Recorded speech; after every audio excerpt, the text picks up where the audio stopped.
This is the story of Treasure Island.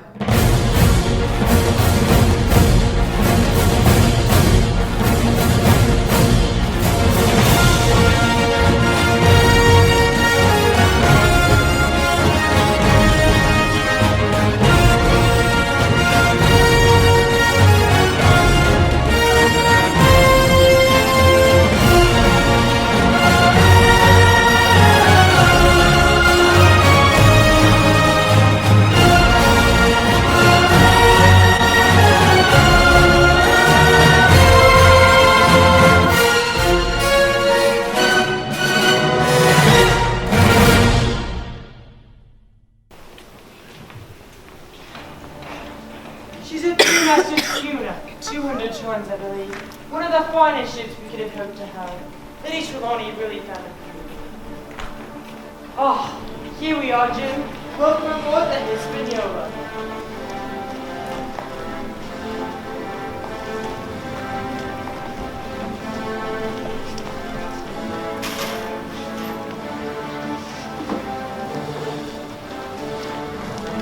Oh, Jim, glad you could join us. I trust you were able to talk to Silver. Yes, he'll be coming aboard a bit later. And have the rest of those crew positions filled. Excellent. Well then, Livesey, all we're waiting for then is to meet the captain. Captain on deck. Well timed, Charlotte. Captain. Mr. Arrow, report to the riggers. Three-quarters of the way rigging to mainsail, unfortunately. We begin work on the jib immediately after. Thank you. Yes? My name is Charlotte Trelawney. I'll be writing for the financial director of the Voyage. This is Dr. Livesey and our cabin boy, Jim Hawkins. A pleasure. I'm Captain Alexander Smollett. Well, Captain, our preparation's going well. As well as can be expected. I'll be quite frank.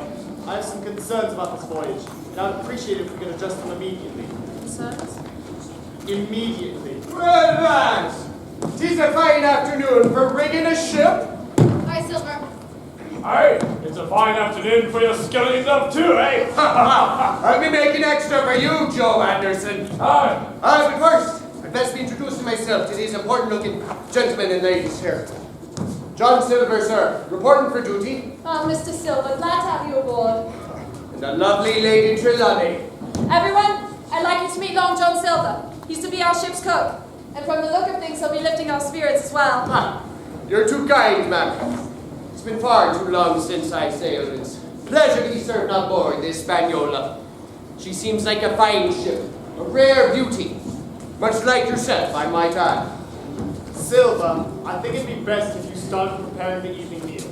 The crew will be hungry after today's work. I come. I've been promising these lads skilly and duff. And skilly enough it shall be, mates. Aye! Now, Mr. Trelawney, Dr. Livesey, I'll meet you in my cabin shortly. Well, Silver seems to be enjoying himself. I'm not so sure I like our captain, though. Give him time, Charlotte. Just give him some time.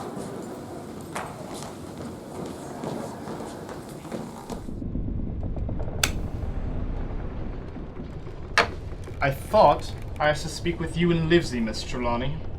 Jim is an important member of our voyage. He's the one who found the map. Whatever you have to say, you can say in front of him. Very well. I'd better speak plain, even the risk of offense. I don't like this cruise, I don't like the men, and I don't like my officers. Oh, is that all? Perhaps, sir, you don't like this ship. As for the ship, I can't speak to that yet, not having seen her tried.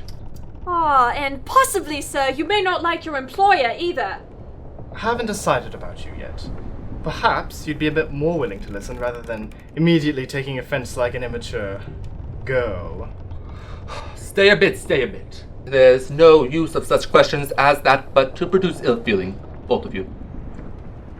But to be frank myself, I believe I require an explanation of your words, Captain. You say you do not like this cruise. Why ever not? I was engaged, Doctor, on what we call sealed orders, to sail this ship for Miss Trelawney where she should be. So far, so good. But now, I learn that every man before the mast knows more than I do. I don't call that fair now. Do you? I do not.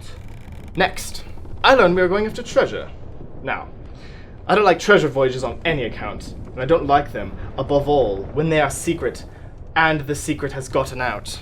It's my belief that none of you know what you're getting into here, but I'll tell you my way of it. Life or death, and a close run at that. I dare say that's clear and true enough. We take the risk, but we are not as ignorant as you would believe us. Next, you say you do not like the crew. Tell me, are they not good seamen? For one, I think I should have had the choosing of my own hands, and the officers seem much too friendly with the crew. So I'll ask, are you determined to go on this voyage? Like iron. Very well. Then as you've heard me very patiently, hear me a few words more. First, they are putting the powder and arms in the forehold. Now, you have a perfectly good place under the stern cabin. Why not put them there? Second, you brought one of your own men aboard, Mr. Hunter, correct? I would recommend berthing him in that same cabin. Finally, there's been far too much blabbing already. I'll tell you what I've heard myself, that you have a map of an island, that on that island there are crosses to show where the treasure is, and that island is located at a very precise latitude and longitude. I've never told that to a soul. Let me see if I understand. You wish to make a garrison of the stern part of the ship with all the powder and arms on board. In other words, you fear a mutiny. Sir, no captain would be justified in going to sea at all if he had ground enough to say that. I believe Mr. Arrow is thoroughly honest. Some of the men are the same. All may be, for what I know. But I am responsible for this ship's safety and the life of every man and woman aboard her. I ask you to take certain precautions or let me resign my berth. That's all. If you're in agreement, I'll go personally supervise the movement of powder and arms myself. Well, Charlotte, I believe you have managed to get 2 honest men on board with you. The captain and John Silver. Silver, if you like. But as for that intolerable humbug... Oh, and you, ship's boy. Off with you to the cook and find some work. I'll have no favorites aboard this ship. All hands on deck. Prepare to weigh anchor. Livesey, do we know what we're getting into here? I don't know, Charlotte. I don't rightly know.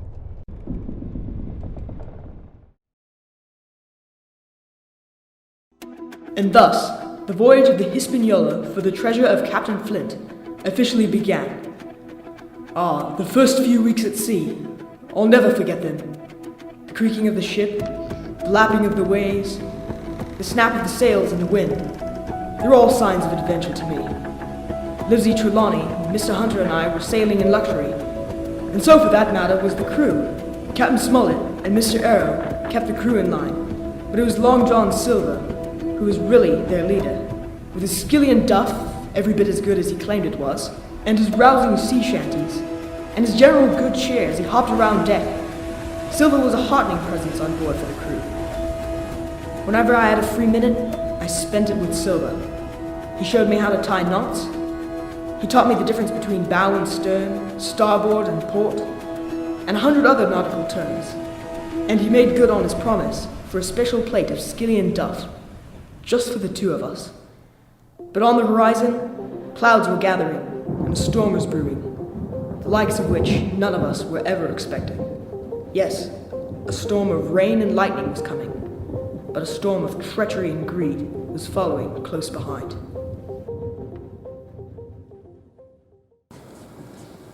And that is how I lost me leg.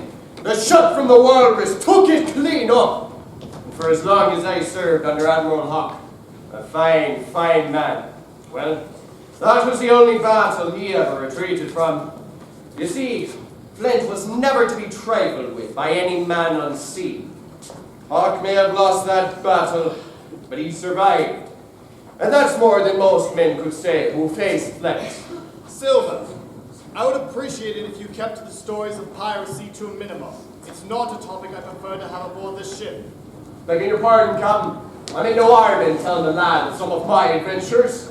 Was this about adventures? Silver was telling Jimmy about Captain Flint. Ah, Flint. Well, here's the story I like about Flint. He's dead. And as the saying goes... Dead men tell no tales. Aye, and Flint himself used to say that all the time, so I heard. Now, ain't that a wonderful spot of irony? Because he surely isn't telling any tales now. Silver! Begging your pardon, Captain. I will keep the Buccaneer-related stories to a manageable quantity. Has Smollett been like that all day? Aye, that he has. I believe our captain tried to smile for a change. Just come his face just doesn't move that way anymore. Oh, I'm Captain Smollett, and if you laugh aboard my ship, then you'll be on half rations for a week. No, I'm Captain Smollett, and I think skilly and Duff is only fit to load the cannons with. No! Hey! Let go of me! Don't touch me! Let me up! Joyce! What are you doing here? Coming along on the voyage, that's what I'm doing here? Who in the blazes is this? And what is she doing aboard my ship? Found a hiding below, Captain. It seems that we have a stowaway. Let go of me, you buffoon! I say, there's no need for name calling, is there? Quiet, both of you! What's your name? Joyce Livesey. I'm his daughter and her best friend, so I have every right to be here. Doctor, is this true? Aye, she's a stubborn one. Joyce, why could you not stay home just like I told you to? Because maybe Charlotte is right. Maybe it's time for me to have an adventure for once. Well, there's not much we can do about this now, is there? Looks like you're here on the voyage whether we like it or not. Sailor, what's your name? Abraham Gray, sir. Well, Mr. Gray, please find a comfortable berth for Miss Livesey. Aye, Captain. Follow me. Wait, Charlotte, are you very upset with me? No, Joyce, I'm glad you're here. I am. Just try not to do anything else foolish, all right? All right. I'm coming, you big mouth! I'm very sorry about this, Captain. I'll make sure she causes no trouble at all. So, you told her she needed to have an adventure.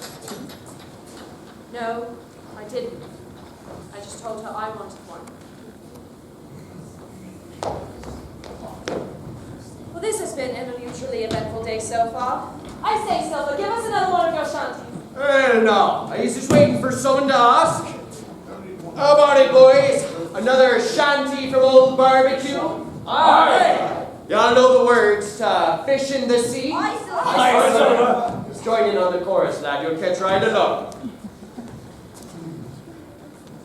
Come on, ye young sailor men, listen to me. I'll sing ye a song of the fish in the sea. And it's windy weather, boys, stormy weather, boys, when the wind blows. We're all together, boys, blow ye winds westerly, blow ye winds blow. Jolly sou'wester, boys, steady she goes. Then up jumps the eel with him slippery tail. He glides up aloft, then he reefs the topsail. And it's windy weather, boys, stormy weather, boys, when the wind blows. We're all together, boys, blow ye winds westerly, blow ye winds blow. Jolly sou'wester, boys, steady she goes. Then up jumps the shark with him 9 rows of teeth, saying, you eat the dough, boys, and I'll eat the beef. And it's windy weather, boys, stormy weather, boys, when the wind blows. We're all together, boys, blow ye winds westerly, blow ye winds blow.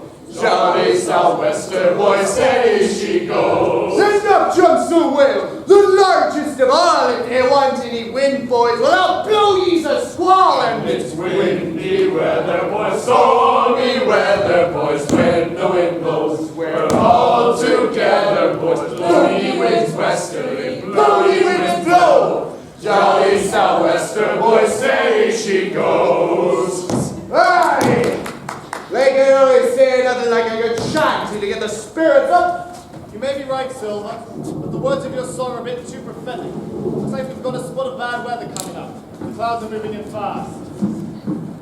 Does he mean a storm? Out here at sea? Aye, lad, but it's not as bad as you may think. Aye, when the wind blows, we're all together, aye? Aye. Smart as paint yarn. The storm is moving in even quicker than I thought, and it's a bad one. Looks like sea shanties are over for the day. Mr. Errol, all hands on deck. Aye, sir. All hands on deck! All hands on deck! Ship will sail itself. Keep the sails! We don't need a stitch of canvas hanging up there. Mr. Hans, Mr. Gray, secure the cargo and batten down the hatches. Aye, sir. Brian, rip the deck lines. Yes, sir.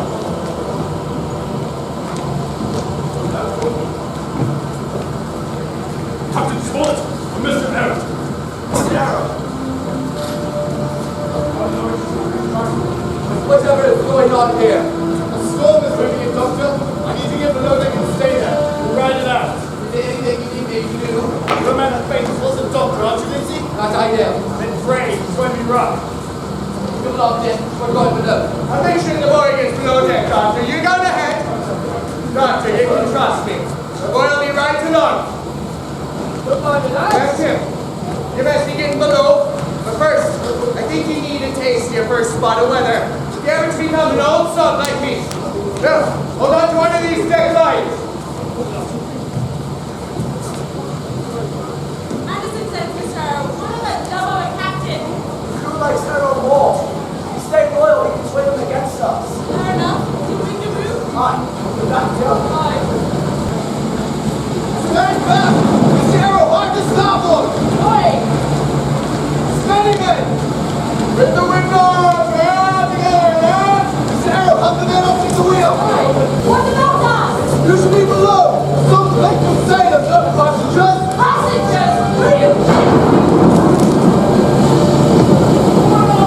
Miss Trelawney! Charlotte! Quickly, closer to line! Silver, take the wheel! Hurry, now! Turn the mess me out the whole deck! Turn the whole deck! Now! Never mind that! Give me the line! Captain, I'm serious. Miss Trelawney may be impertinent and disrespectful. She's aboard my ship and not ready to drown. But I tell you lie and close my gate. Captain! So the storm from us was still yet not done then.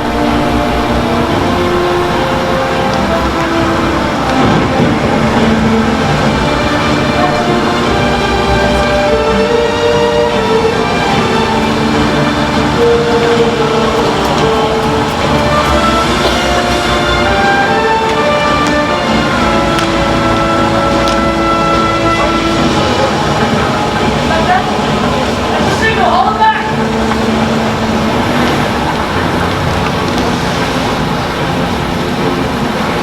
Smollett, you're a good man.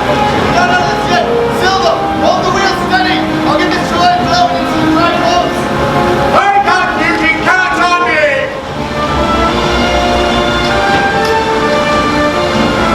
Well, here we are, boys! All together again! Aye, so much. Just like all the time. Know each other? Hey, Miss Carol! With the windows! We're all together, boys! Hear me, Captain Smollett! Hear me!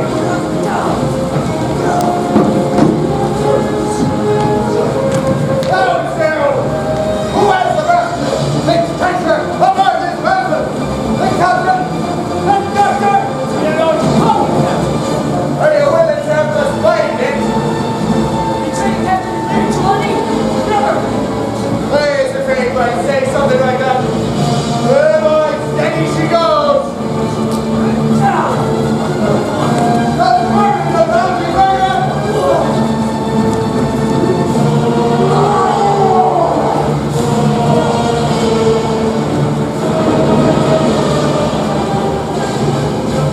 And overboard!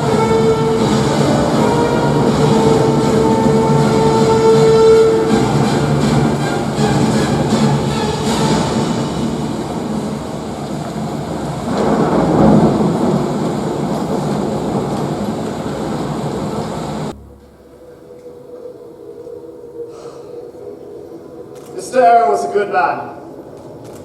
After he helped rescue Miss Trelawney from the storm, he slipped and fell overboard. According to Mr. Silver, there's no time to rescue him. It's a tragic loss, but Mr. Arrow died doing what he loved, and that was sailing. To Mr. Arrow, dismissed.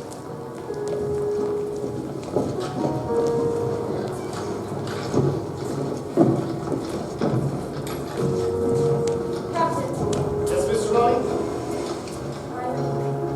I never really had a chance to say this, but thank you for saving my life. That was an extraordinarily brave thing for you to do. Just doing my duty as captain. Just take them, don't you compliment. Well, looks like we'll turn you into a sailor yet. And you're welcome.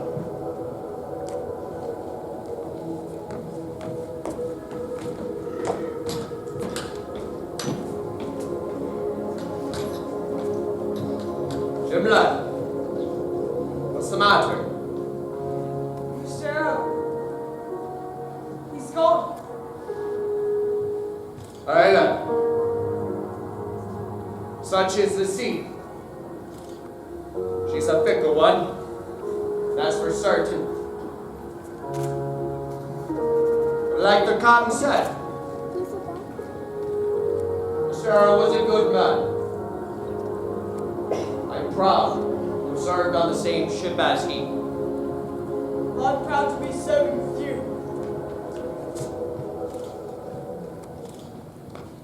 Well, lad, you best be getting below. You go on ahead to the galley. Cook dinner for this lot together. Aye? Aye.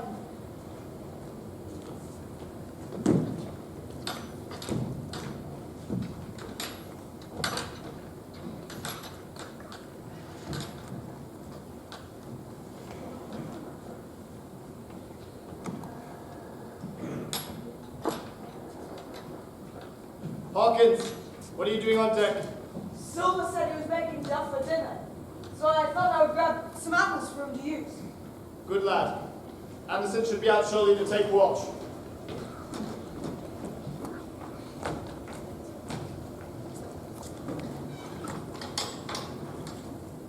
Apples, apples. Well, I suppose it would be alright if I took one myself. Silver would give me one after all. No. No. Flint was the cap. I was the quartermaster. The same broadside I lost my leg. Oh, Q lost her deadlights. Aye, I sailed aboard the old walrus, Flint's old ship, as I've seen him up with blood and fit to sink with gold. Oh, he was a father of was Flint. Aye, but Flint's dead now. But where are Flint's men? Why, most of them aboard here, glad to get the duff. Been begging before that, some of them. I don't rightly like the idea of begging. Seems it all ain't much use after all. Tain't much use for fools, you may lay to that. But look here. You're young, you are, but you're smart as pigs. Here it is about gentlemen of fortune. They live rough, and they risk swinging. But when the cruise is finished, why, it's hundreds of pounds in their pockets. No, the most goes for rum and a good fling, and back to sea again in their shirts. I put it all away, I have, here and there. And after I'm done with this cruise, why, I'll set up like a gentleman in earnest. And I've lived easy in the meantime, and slept soft, and ate dainty all my days. Where did I begin? Before the mast, like you. How can I trust you? How can any of us trust you? Gentlemen of fortune usually trust little among themselves. But I have a way with me, I have. There were some that were feared of Hugh, and some that were feared of Flint. But Flint himself were feared of me. They was the roughest crew afloat, was Flint's. The devil himself would have been afeard to go to sea with him. All that to say, you may be sure of yourself on old John's ship. We're getting what we came for. I have to say, half a quarter didn't like this job before I had this talk with you, John. Here's my hand on it now. And a brave lad you are, and a finer figurehead of a gentleman of fortune I never clapped me eyes on. The end. Didn't I tell you Johnny here was square? Oh, I knew Johnny was square. But here's what I want to know, Mark Q. How long were you going to stand off and on like this? Offing Mr. Arrow was one thing, and a well-timed move it was, no matter what you may say. But I've had enough of Captain Smollett. He's hated me long enough, I say. I agree with Israel. The captain has been pushing his luck this entire voyage. It's about time we finish them. And the rest of them too, especially that cabin boy. Israel, your head really ain't much account. But you can hear, leastways your ears is big enough. And then, why don't you try thinking for yourself for a change instead of following this lubber every which way? Now, here's what I say. You'll live hard, and you'll speak soft, and you'll keep sober till I give the word. And you may lay to that, the both of you. Well, I don't say no, do I? What I say is when. That's what I say. When? Well, I'll tell you when. The last possible moment I can manage, and that's when. Here's this first-rate seaman, Captain Smollett, sails the ship for us. Here's this Lady Trelawney and the doctor with a map. I don't know where the treasure is, do I? No more do you. The captain and the doctor and the lady and Jim Hawkins, for all I care, shall help us find the gold and get it aboard. After that, we'll see. If I was sure of y'all, I'd have Captain Smollett navigate us halfway back again before I struck. Well, when we do lay them athwart, what are we to do with them anyhow? You're a fine lass, Anne. That's what I call business. Well, what do you think? Put 'em ashore and maroon 'em? Or cut 'em down? That would have been Flint's way. Or Billy Bones. Billy was the man for that. They men no bite, says he. Right. Right you are. But mark you here, I'm an easy man. I'm quite the gentleman. But this time, it's serious. Duty is duty, mate. I cast my vote. Death. Wait is what I say.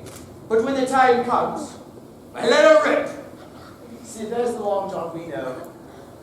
And the rest of the crew? Where do they stand?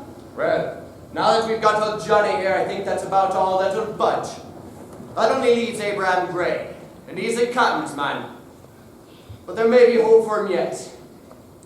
Well now, Johnny, why don't you pop up like a sweet lad and get me an apple to wet my pipe? Oh, stow with that. Let's have a go for the rum. Well, Johnny, why don't you get us a round of the rum?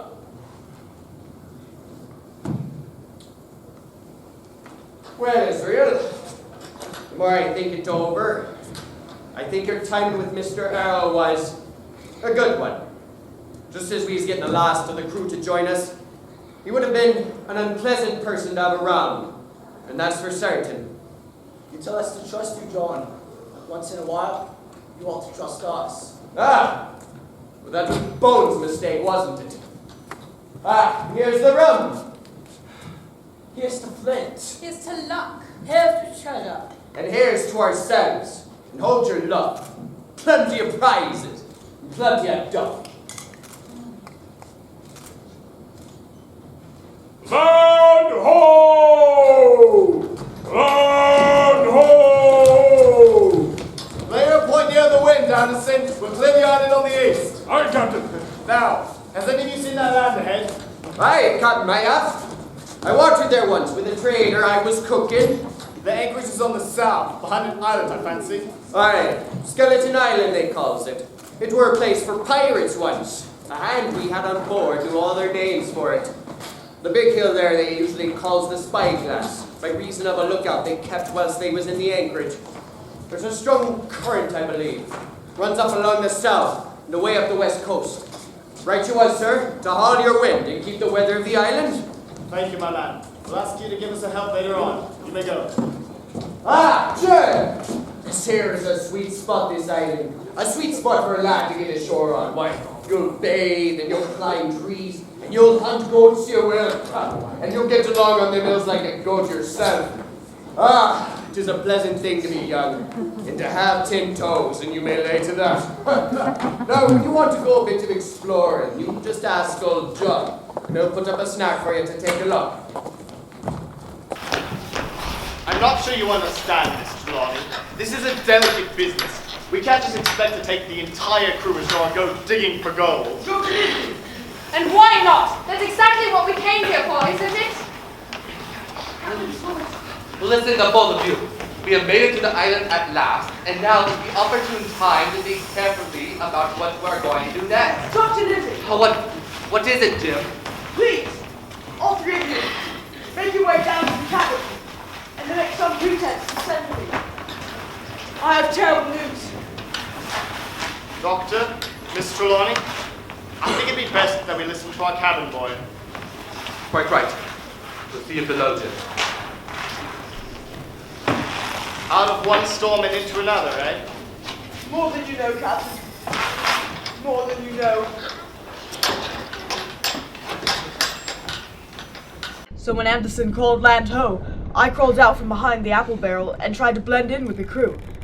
I don't think any of them saw me, and that's all I know. So they're planning a mutiny. I was a fool to have ever trusted Long John!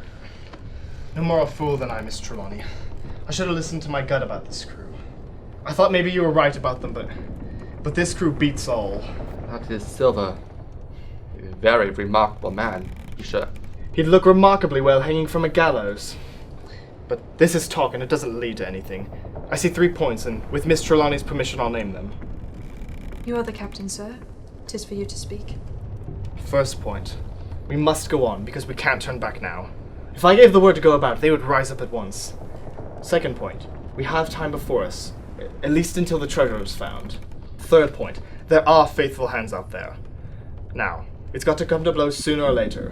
And what I propose is we take time on our side and come to blows on some fine day when they least expect it. We can count on Mr. Hunter, Miss Trelawney? Just as surely as you can count on me. And Joyce, I believe my daughter may surprise you. Well then, we have 6, including Hawkins here. If there are any honest hands left, we need them now. And just to think, they're all Englishmen. I could just about find it in my heart to blow the ship up. There's not much I can say. It's trying, I know. But there's no use until we know our men. And I believe there's one man who we haven't thought of who can be of use to us. And who's that? Silver himself. He's as anxious as you and I to smother things up. So here's what I propose. If mutiny really is as thick among the crew as Jim says it is, then the best thing for us to do is let them all go ashore, where Silver can calm them down and bring them aboard again as gentle as lambs. Likely enough, these pirates believe that they'll knock their knees against gold as soon as they step ashore. So then if they all go ashore, we take the Hispaniola and sail away and maroon the lot of them. If some go ashore and some stay aboard, then we see what their numbers are like and attempt to retake the ship. If none go ashore, then we hold the cabin and fight hard. And pray harder. Sir, if I may, might it not be best if I went ashore with the mutineers, so as to keep an eye on them? Silver seems to like me well enough, and I think the rest of the crew wouldn't suspect me. Jim, are you mad? You'll stay here with us where it's safe, instead of gallivanting about with those cutthroats. With all due respect, you wouldn't even know about the mutiny without me. I could get more information about what they're planning. You need me. Jim, we appreciate your bravery. The captain is right. You may be a noticing lad, but the pirate crew is no place for a lad like you. My father would have let me do it, you know. He trusted me. And now I've saved all your lives and you don't. You will stay aboard this ship as cabin boy, and you will obey your captain's orders. Is that understood? Yes, sir. Good. We're on the edge of a knife now. One wrong move. We won't be making any wrong moves.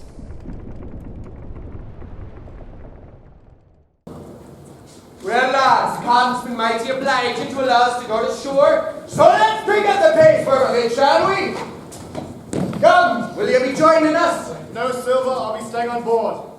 Enjoy yourselves on shore. Well, suit yourselves, but we're mighty grateful to be able to go ourselves, aren't we, boys? Let's hear it for Captain Smollett. Huzzah! Now then, Morgan, draw that longboat about. Anderson, hop in there and get the oars ready. Awesome. Hans, are you coming with us? Nay, Silver. I'm staying on board with Anne and a few others.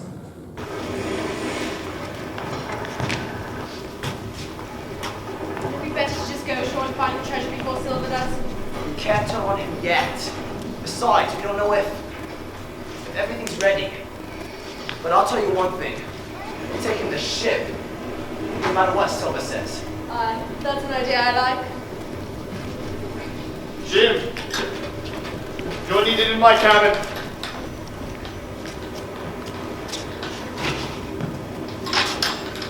Jim, best with the captain on. I can send to keep an eye on them. Last call for the shore party! Jim, will you be coming with us? Adventure awaits, Jim. I'm Mr. Silver. I'm going with you. Jim, where Right do you now, go? George. Shove off, boys, to the island we go! Jim! If we move to this anchorage, we might be able to sail away from the pirates altogether, assuming... Yes, Mr. Hunter? What is it? Is Jim coming? No, sir. Jim, he's gone ashore. He's gone with the pirates. Aye, ma'am. It seems Silver made some sort of appeal to him, and he went on the longboat with them. Livesey, You don't think we have any reason to question his loyalty, do we? With all due respect, Miss Trelawney, we're in the midst of a mutiny. I have good reason to question everyone's loyalty. Mr. Hunter, how many stayed behind? 6, sir. 6 of them to 5 of us. Not the odds I would have chosen, but not the worst I could think of. We could still take the ship and sail away. And maroon Jim on the island with those pirates. Well, if you have a better idea, Livesey, then speak up. I never thought you'd be so willing to leave the boy. The boy just abandoned us. So we should do the same to him. Quiet, both of you! We are not abandoning Jim! But otherwise, we do as the captain says. Now, Smollett, what are our options? There should be 1 longboat still here, assuming that those who stayed behind didn't decide to leave after all. But even if we get through the 6 pirates out there and make it to the longboat, once we get to the island, we have a much larger crew to deal with. And without any sort of defensible location, we'd be picked off before we could ever find Jim. Excuse me, Captain? Not now, Joyce. Now remember, Jim chose to leave us. I won't abandon him like I was saying, but I do have every right to question his loyalty.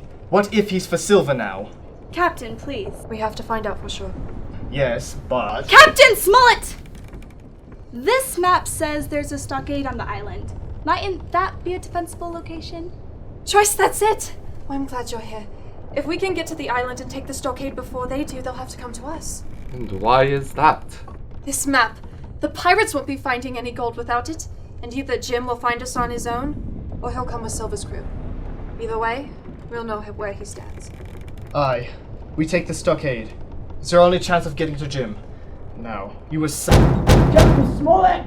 You give us the map right now, or we'll knock down this door and take it from your dead hands! We're out of time. They're locked up in there. They won't come out. Well, then we'll have to root them out then, eh, Drew? Aye. You there. Go grab some weapons from below. There's a stash by my boat. Bring it all up here. You two, pull the guy and get from it at the captain's cabin. If we have to, we'll go down that bloody door and get that map. And you, Abraham. It is Abraham, isn't it? Hi, sweetheart. I'm Abraham Gray. You listen here. Listen here, what? You're not planning to stand in my way? Are you? I'm Captain Smollett, that's what you do. They're moving the cannon this way. They're gonna put the doors down. We wait until they do. Then we head out and strike hard. Miss Trelawney, are the guns ready? Aye, sir, they're ready. But Charlotte, I don't know how to fire. Point this end towards the pirates and pull the trigger. You'll catch one fast. Captain! What is it, Mr. Hunter? One of our crew up there. He's fighting Israel Hands. Abraham Gray, the tide is turning.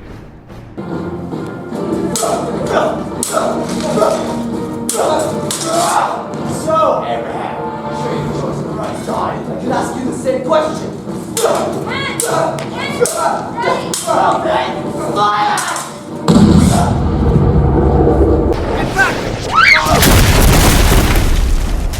We're coming, Abraham. Everyone, get to the longboats as quickly as you can. I'll help Abraham. Ready? Now!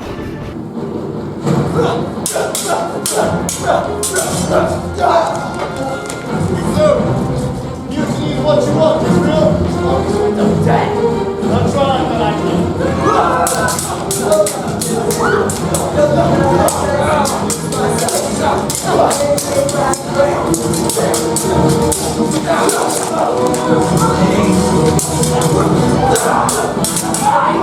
No, wait, no! Captain Smollett!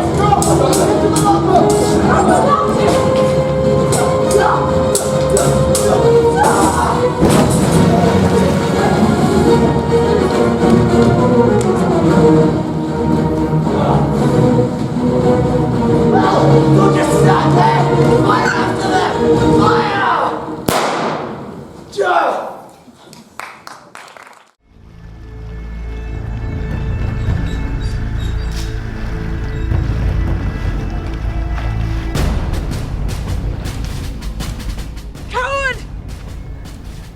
What? You're a coward! You dare to turn on your captain just for gold!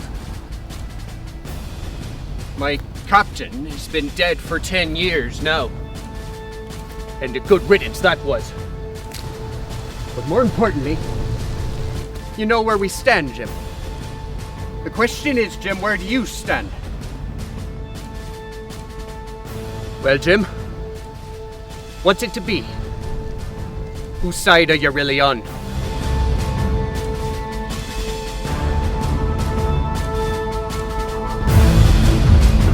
After him! Hey, belay that! Let him go. He's got more important things to worry about than that boy. Sailors, you're standing on the shore of an island with more gold than any of us can possibly imagine. But we're only going to claim it if we fight hard and give no quarter. So I ask you, lads, gentlemen and women of fortune, are you with me? Aye! So it begins, Long John. So it begins.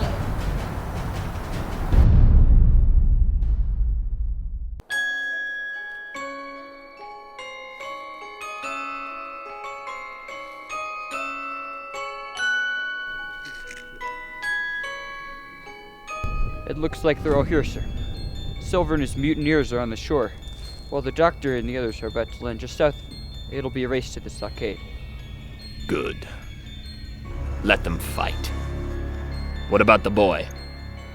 Scouts say he ran off from Silver. I don't give a flying rudder where he is, so long as we have our insurance against him. Aye. That we do.